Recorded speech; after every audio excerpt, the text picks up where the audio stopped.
Buongiorno da Sicilia 24, le principali notizie.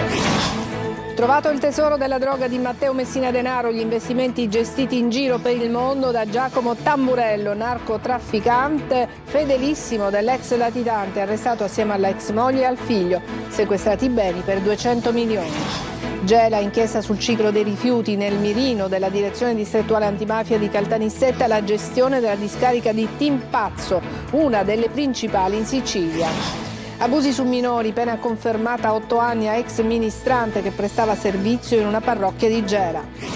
A Catania, task force della polizia per garantire sicurezza e rispetto delle norme nei locali. In tema di movida sicura, Ciclado. In prefettura un accordo tra istituzioni e commercianti.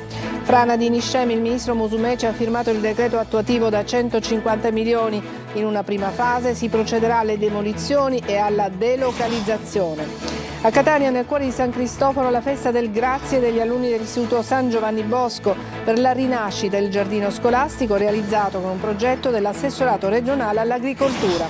Calcio, al Catania non riesce il miracolo, nonostante la vittoria nel ritorno con l'Ascoli, rossazzurri eliminati e costretti ad un altro campionato IC con una scia di polemiche.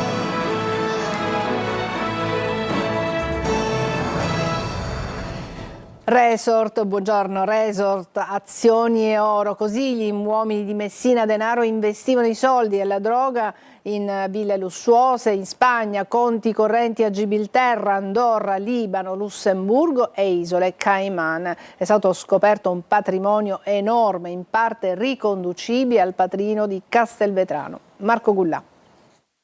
Un colpo importante. Il procuratore di Palermo Maurizio De Lucia ha sintetizzato così l'operazione che ha portato al tesoro della droga accumulato da Matteo Messina Denaro. Una montagna di soldi accumulati con la droga investiti in un reticolo di società in giro per il mondo. Ville lussuose in Spagna, conti correnti a Gibilterra, Andorra, Libano, Lussemburgo e isole Cayman. Il patrimonio di Giacomo Tamburello, l'uomo che gestiva il narcotraffico per conto di Matteo Messina Denaro, era sconfinato. Un tesoro stimato dagli inquirenti in oltre 200 milioni di euro, gestito nell'ultimo periodo dal figlio di Tamburello, Luca, fresco di studi internazionali in economia, arrestato oggi col padre e la madre. La droga è la merce, in particolare la cocaina, che ha il valore aggiunto più alto fra le merci al mondo, legali o illegali che siano.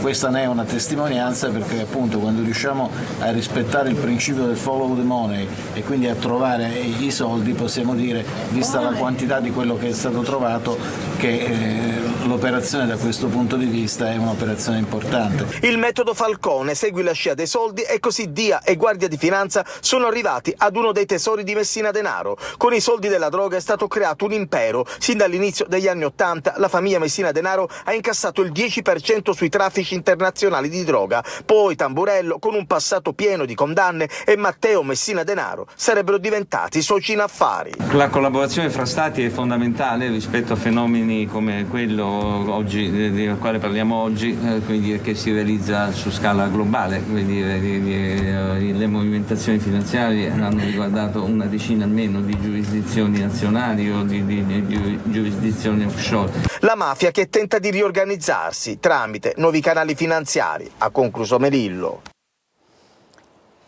Nuovi sviluppi nell'inchiesta della direzione distrettuale antimafia di Caltanissetta sul ciclo dei rifiuti a Gela, nella discarica di Timpazzo, uno dei poli più importanti della Sicilia. Sentiamo Gerry Italia. La gestione della discarica di Timpazzo finisce sotto la lente della direzione distrettuale antimafia di Caltanissetta, un'inchiesta ampia e complessa che punta a fare luce sul ciclo integrato dei rifiuti e sulle attività amministrative e operative della piattaforma, considerata strategica per l'intera Sicilia. Da mesi i carabinieri insieme ai militari del nucleo operativo ecologico stanno portando avanti verifiche, acquisizioni e approfondimenti investigativi. Secondo quanto trapela, gli indagati sarebbero almeno 6, tra questi figurerebbero anche i vertici di impianti SRR e la società in-house che gestisce il polo di Timpazzo. La procura avrebbe chiesto misure restrittive. Nei prossimi giorni i soggetti coinvolti dovranno comparire davanti al GIP di Caltanissetta per gli interrogatori preventivi.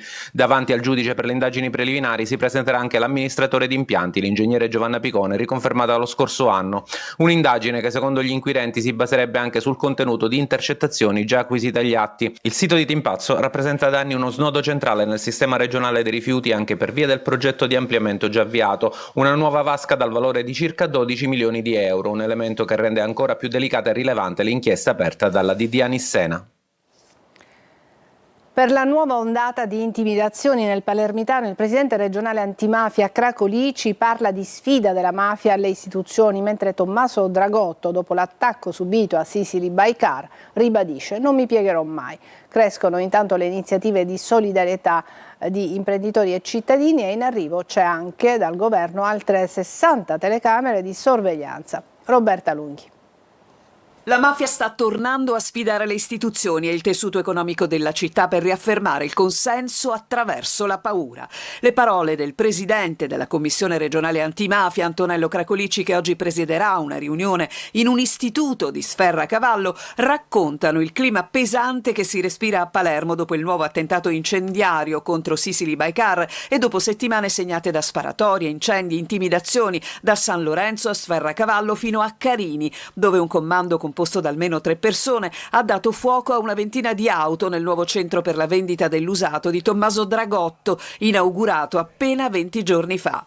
Per gli investigatori l'attentato è collegato alla sparatoria del 21 marzo scorso nel deposito dell'azienda San Lorenzo, quando furono esplosi colpi di Kalashnikov contro la struttura. Ma Tommaso Dragotto lo dichiara forte e chiaro: non mi piegherò mai. Chi pensa di intimidirmi sta solo perdendo tempo.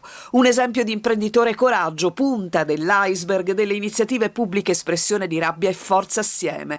Dalla marcia di sostegno agli imprenditori balneari colpiti da minacce per imporre il pizzo a Isola delle Femmine, fino al sit-in di solidarietà davanti all'azienda colpita a Carini, organizzato domani alle 18 dall'amministrazione comunale e dagli imprenditori. Un muro che vuole opporsi alla mafia, mentre il Ministero dell'Interno ha annunciato il potenziamento della videosorveglianza a Palermo con l'installazione di 60 nuove telecamere, e l'amministrazione La Galla prepara un'ordinanza che fissa la scadenza oraria per la vendita delle bevande alcoliche nel cuore della movida, perché da combattere non c'è solo il racket.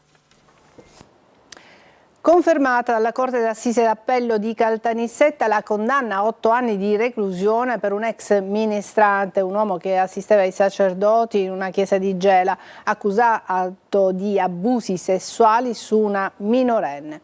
Sentiamo Gerry Italia. La Corte d'Assise d'Appello di Caltanissetta ha confermato la condanna a 8 anni di reclusione nei confronti di un ex ministrante che prestava servizio nella parrocchia di San Domenico Savio. L'uomo era accusato di aver abusato di una minorenne all'interno di una stanza della chiesa mentre collaborava alle attività religiose. I giudici nisseni hanno respinto il ricorso presentato dalla difesa. L'imputato ha sempre negato ogni addebito, sostenendo di non avere mai avuto alcun approccio con la ragazza. Le prime rivelazioni della giovane erano emerse durante i colloqui con gli operatori di un consultorio dove si era recata accompagnata dai genitori. La Procura Generale aveva chiesto la conferma della sentenza di primo grado, posizione condivisa anche dal legale della ragazza e dei familiari costituiti parte civile nel processo. Secondo l'accusa, gli abusi si sarebbero verificati nei locali della parrocchia. L'ex ministrante era stato anche sottoposto a misura restrittiva. La difesa ha però insistito sulle presunte incongruenze nei racconti della giovane e sulla mancanza, a suo dire, delle condizioni pratiche perché gli episodi potessero verificarsi nei modi descritti, anche alla luce del tempo trascorso prima della denuncia. Nel ricorso, inoltre, il legale dell'imputato ha richiamato il fatto che il giovane fosse stato inizialmente allontanato dalla parrocchia ma successivamente riammesso ad assistere alle funzioni religiose, elemento che secondo la difesa sarebbe incompatibile con sospetti di comportamenti abusanti. Ora gli avvocati attendono il deposito delle motivazioni della sentenza, una vicenda che, pur non coinvolgendo direttamente membri del clero, si inserisce in un contesto già profondamente segnato dal caso Rugolo, concluso con la condanna definitiva del sacerdote per abusi sessuali su minori, e cresce intanto l'attesa per il processo per falsa testimonianza legato proprio al caso Rugolo, che vede imputati il vescovo della diocesi Rosario Gisana e il vicario giudiziale Vincenzo Murgano. La sentenza di primo grado è attesa per il prossimo ottobre. Finanzieri di Ragusa hanno sequestrato 2.500 litri di gasolio agricolo e denunciato il titolare di una carrozzeria di autoveicoli e rimorchi di Vittoria per sottrazione fraudolenta al pagamento dell'accisa sui prodotti energetici e per la mancanza del certificato di prevenzione incendi. Il carburante era in 3 cisterne e, questa è l'accusa, era utilizzato indebitamente dai mezzi dell'azienda. A Catania, task force della polizia per garantire sicurezza e rispetto delle norme nei locali, e in tema di movida è stato siglato in prefettura un accordo tra istituzioni e commercianti. Tonino De Mano. Con l'approssimarsi dell'estate si intensificano i controlli della Polizia di Stato per garantire sicurezza e rispetto delle norme, soprattutto nella movida, con particolare riferimento alle attività commerciali. Osservato speciale il centro storico di Catania, ma i servizi predisposti dalla Questura riguarderanno anche altre zone solitamente affollate dal popolo della notte. Intanto la task force della divisione Polizia Amministrativa e Sociale ha rilevato diverse irregolarità nei confronti di una panineria nei pressi di piazza Gandolfo e di un lounge bar già oggetto di precedenti controlli che si affaccia su piazza Carlo Alberto. Il titolare è stato denunciato per inosservanza dell'obbligo di chiusura. E in tema di movida, in prefettura è stato stilato un nuovo protocollo tra istituzioni e commercianti. Previsto anche un timbro lavabile sul corpo dei ragazzi per facilitare il controllo visivo ed evitare l'elusione delle norme. Si tratta, è stato detto, di una sinergia pubblico-privato per la prevenzione degli atti illegali e delle situazioni di pericolo all'interno e nelle immediate vicinanze dei locali. I proprietari che sceglieranno di aderire volontariamente si impegneranno ad adottare un pacchetto di misure di prevenzione e controllo, tra cui spicca l'installazione di impianti di videosorveglianza esterna. Parallelamente verrà rafforzata l'azione di controllo lungo le vie d'afflusso e il contrasto alle organizzazioni abusive di spettacoli e ai falsi circoli privati. L'efficacia complessiva dell'accordo sarà monitorata da una cabina di regia istituita in prefettura.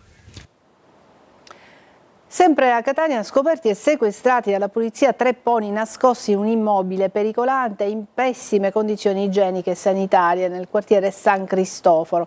Personale delle volanti, della questura e del servizio veterinario dell'azienda sanitaria hanno accertato che i cavalli senza microchip erano allevati abusivamente e detenuti in una stalla illegale. Il ministro Musumeci ha firmato i decreti per l'attuazione dei programmi di intervento da 150 milioni per la frana di Niscemi. Il piano prevede inizialmente fondi per la demolizione e la delocalizzazione. Subito dopo si procederà con gli investimenti per la prevenzione del rischio idrogeologico. Emanuela Corsi. Dopo mesi di preoccupazione da parte dei residenti, a Niscemi arrivano le prime risposte concrete da parte del governo centrale. L'esecutivo ha approvato un imponente pacchetto di misure strutturali. Ad annunciarlo il ministro Musumeci, che ha firmato i decreti per il programma di intervento. Un piano da 150 milioni di euro che segna una svolta per la cittadina siciliana. La prima tranche di finanziamenti da 75 milioni sarà dedicata alle demolizioni e alle delocalizzazioni. L'altra metà è stata pensata per il consolidamento del suolo, la reggimentazione delle acque e il recupero morfologico del terreno, agendo direttamente sulle cause del dissesto. I programmi, spiega Musumeci, riguardano la demolizione degli edifici pubblici e privati rientranti nell'area di frane e nella fascia di rispetto perimetrata, la concessione di contributi per la delocalizzazione dei proprietari degli immobili demoliti e gli interventi di prevenzione strutturale e di riduzione del rischio idraulico e idrogeologico. Gli immobili interessati nella fascia di sicurezza sono 278. Per il programma di prevenzione strutturale e di riduzione del rischio idraulico e idrogeologico sono previsti 22 milioni e 300 mila euro per 20 interventi relativi alla frana nord, aggiunge il ministro per la protezione civile, 27 milioni e 400 mila euro per la frana centrale e 7 milioni e 350 mila euro per la frana sud.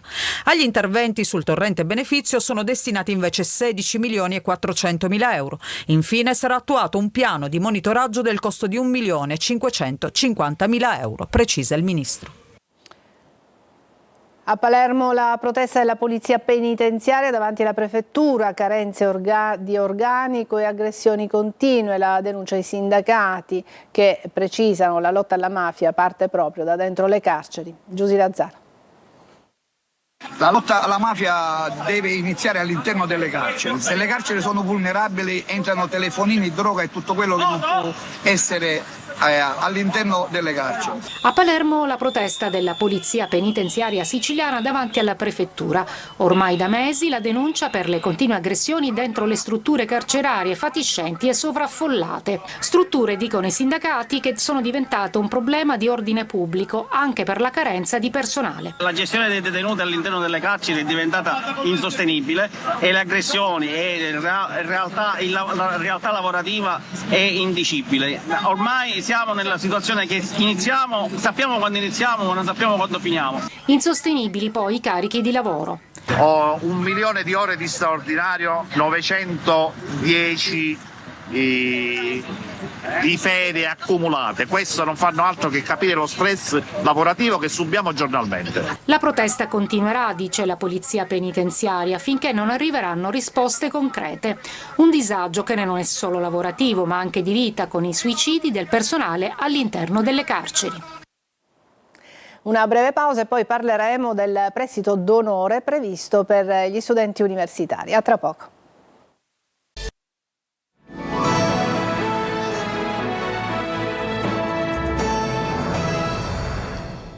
Nasce in Sicilia il prestito d'onore. La Regione concederà finanziamenti agli studenti universitari a basso reddito senza chiedere garanzie patrimoniali. La misura, presentata questa mattina assieme all'inaugurazione del campus del Gran Cancelliere, mira a far rimanere in Sicilia gli studenti. Manlio Viola. Prestiti a tasso zero, fino a 10.000 euro per gli studenti di famiglie a basso reddito con ISEE fino a un massimo di 20.000 euro iscritti in una delle università che hanno sede in Sicilia. Nasce il prestito d'onore, la misura a sostegno del diritto allo studio voluta dal governo Schifani ed erogata tramite la finanziaria regionale IRFIS con una dotazione economica complessiva di 6 milioni di euro sul Fondo Sicilia. Investiamo in fiducia nei confronti di giovani che vogliono studiare, hanno il diritto di studiare, hanno il dovere di studiare e hanno anche l'esigenza, lo dico sempre, di rimanere a lavorare in Sicilia e noi dobbiamo far parte di questo sistema e siamo qui per farlo. È una misura eccezionale perché i nostri giovani non devono restare indietro, soprattutto quando soffrono di una fragilità economica.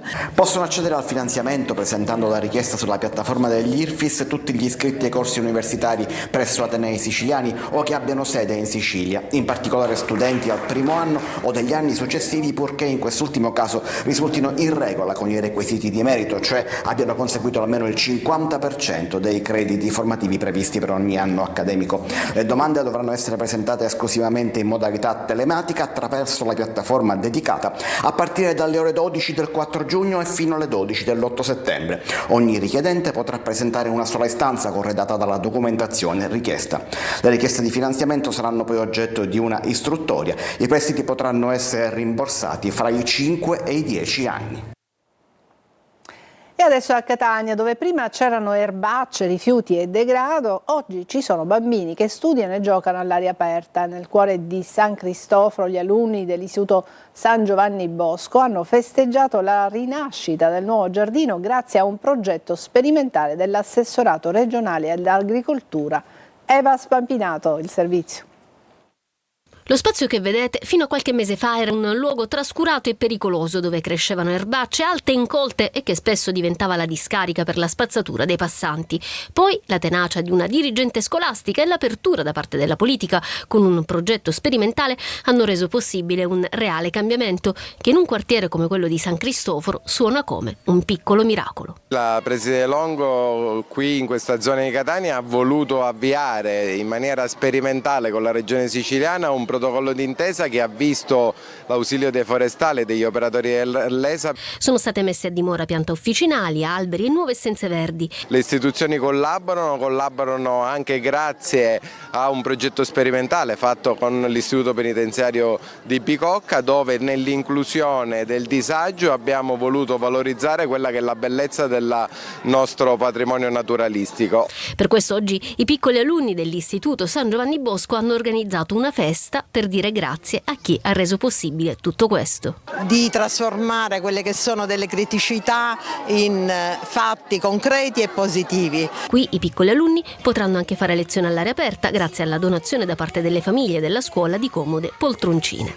Questi bambini che hanno il diritto di vivere la scuola sia negli spazi interni che esterni, bella, accogliente, a misura di bambino. Un esempio di riqualificazione riuscita che adesso potrebbe diventare modello per altre scuole in Sicilia. L'Assemblea Generale della CEI si è pronunciata sulla richiesta di elevare il Beato Rosario Livatino, martire della giustizia e della fede, a patrono dei magistrati. I vescovi hanno espresso all'unanimità parere favorevole. E adesso parliamo del Focus, nuove regole e semplificazioni per bar e ristoranti. Con l'estate ormai iniziata, l'assessore alla polizia locale Carmelo Coppolino e il presidente di FIPE Dario Pistorio si confrontano sulle esigenze dei gestori di locali a Catania tra sicurezza ed emergenza rifiuti. Le vostre domande al 342 7455 005. La trasmissione condotta da Lorena Dolci è in onda subito dopo il nostro telegiornale e in diretta in streaming sul sito siciliaweb.it. Adesso una breve pausa e poi il calcio.